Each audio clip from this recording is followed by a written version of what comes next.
ভালোবেসে। হ্যালো মা, তোমার লাগে এখন শাড়ি কিনছি আর বাবার লাগে এখন পাঞ্জাবি কিনছি। আমাদের কিচ্ছু লাগবে না, তুই ভালোভাবে আয় তাইলে। বাবা তুমি আসছো না কেন? এক্ষুনি আসো। খাইতেছি রে মা, তোমার জন্য একটা পুতুল। আমার অত কিচ্ছু লাগবে না, কতদিন তোমাকে দেখি না, আমার টুনটুনিও দেখে না।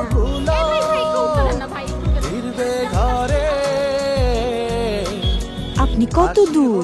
ও আমার ময়না পাখি রে, মনে কি আর তর্স হইতেছে না? কিসে কন যে আসতেছি। সাবধানে আইসেন। আচ্ছা। কি মিয়া, নতুন বিয়ে নাকি? হামিয়া ভাই, বিয়ার পরে এই প্রথম ঈদ। বাবা কখন আসবে? আমি তোমার জন্য কখন থেকে খাবার রান্না করে রেখেছি। এই তো